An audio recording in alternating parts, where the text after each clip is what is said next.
The Hospice Aggregate CAP is probably one of the most confusing and misunderstood aspects of hospice billing. There's so much misinformation out there, and what is out there is always worded in such a way that makes it so confusing. So I'm going to break it down today in a way that makes it very simple. So the hospice CAP is basically a dollar amount that goes into your bucket. So think of the CAP as your financial bucket. And every single brand new patient that you admit, the dollar amount goes into that bucket. So for this year, it's $35,000 and change. So for every brand new patient you admit, you get $35,000 into your CAP bucket.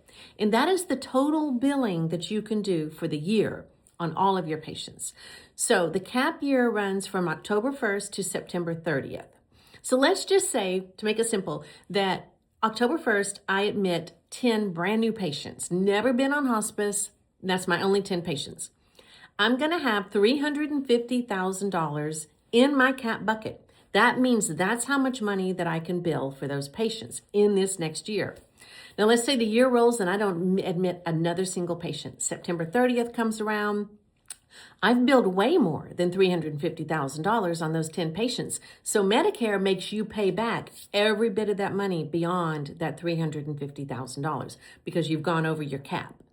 So in a simple term, that's how the CAP works. Medicare designed the CAP to keep a balance in the patients that we admit to hospice, so that we don't only admit these more lucrative long stay patients, we also admit the shorter stay patients that aren't quite as financially stabilizing for us. Because whether your patient is on service for 1 day or 500 days, you get that $35,000. Let's go back to the 10 patient example. So I have billed way more than $350,000 on those 10 patients. But let's say that I also, throughout the CAP year, admitted 10 very short stay patients. So I have another $350,000 in my CAP bucket. So I have a total of $700,000 that I can bill in my CAP bucket. So when the CAP year ends, I'm coming back around, I'm not going to be over. I'm going to have billed less than what I'm allowed to bill, so I don't have to pay any money back. So that's very simple how the CAP works. Every year, Medicare changes the amount a little bit, and they put it out when they do their annual report every year. It's important as hospice leaders to always know what your CAP is, always. Start that on October 1st. You can make a very simple Excel spreadsheet. Have your patients that are brand new to hospice. That's important. They have to be brand new. They can't have been on hospice from any other time. So brand new to hospice, you just put that patient in and the $35,000 and change that you're admitted, and just keep a running total of what that is. Keep a running total of what you're billing every month so that you know where you are in your CAP. Now, I also recommend getting with your marketing team and identifying referral sources that would come from the long stay referral sources, but also a group of short stay referral sources like emergency rooms and cancer centers and things like that. You'll have to identify what it is in your area. And you have marketers that work both of those referral sources so that you get a good mix of patients and you're always staying under your CAP. So your CAP bucket never overflows and you don't have to pay back any money.